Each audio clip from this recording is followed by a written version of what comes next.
welcome to another episode of the Art Patient Project. Thank you for joining me. New subscribers, thank you very much. There's lots to be learnt, isn't there, on your journey for health and fitness.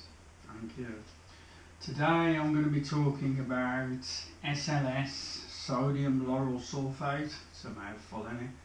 Sodium lauryl sulphate free soap. SLS, sodium lauryl sulphate, was a chemical that came about the time of World War II, when they needed to be cleaning a lot of industrial machines. How it got into regular soap and how it got into products like these, I'll never know, but it does. And like I say to you guys on the channel, once things are in place, they very rarely get extracted, because your health it's up to you to find this information, isn't it? Sodium lauryl sulphate is a degreaser. It is far too powerful for your skin.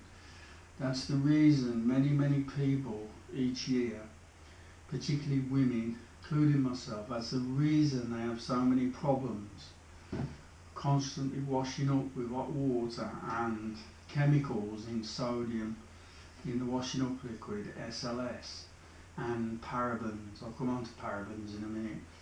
SLS will strip your skin of its natural oils. That oil is sebum. It's made by sebaceous glands, and it acts as a lubricant for your skin. This is important when you're in the womb, because you're covered in this thick version of sebum, which helps you slide out the birth canal and stops you from overhydration. It stops too much of your mother's urine from being absorbed into your skin, because you're born in your waters, which is your mother's urine.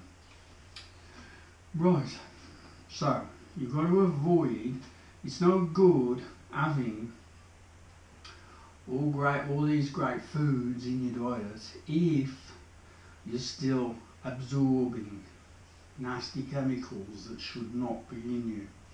The second chemical on the list is parabens. Parabens are artificial preservatives. They preserve this kind of a gooey liquid. So they're also in soaps, but what can you do? They're not in this soap, right? They're also in soaps, personal care products. They're preservatives. What they do is very dangerous, because they jump on your receptor sites. Every cell has receptor sites for hormones. In the male it's testosterone, in the female it's estrogen. They will jump on your receptor sites and switch them on. So ladies, you will be producing far too much estrogen. This will put you into a growth factor. And every morning when you come to one of these, every morning when you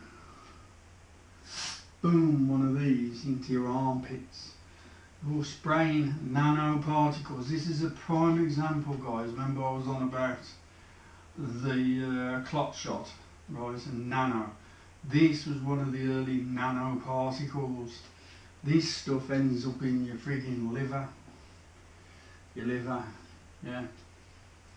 It goes through the skin like all this lot and ends up in your blood, right? Again, more SLS, more chemicals.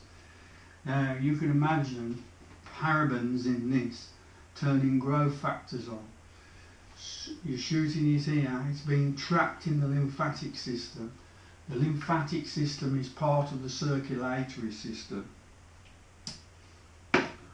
And once something's in the lymph system, it gives the white blood cells, the granulocytes, are able to attack it and break it down.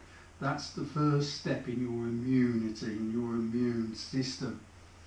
You don't want to bypass that immune system by spraying something under your armpits.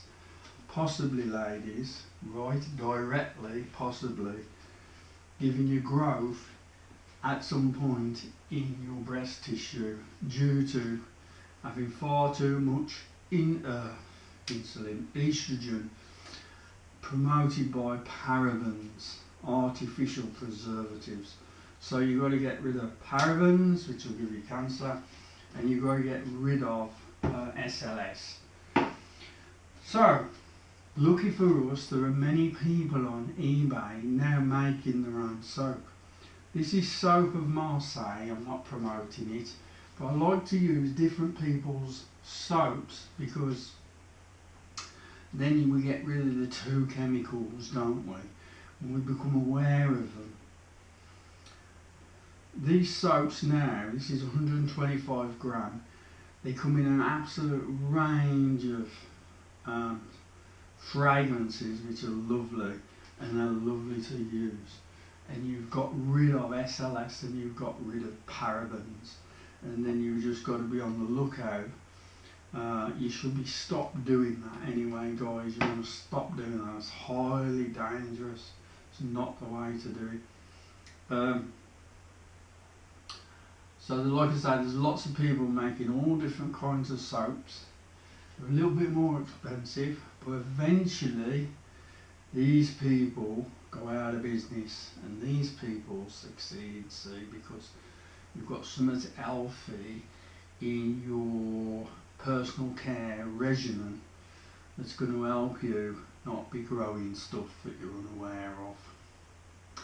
This is a soap of Marseille, Savon de Marseille, right? So if you want to go looking for that one, there's lots of other people, small manufacturers, making soaps that are not going to affect your hormones and not going to strip your skin of its oils.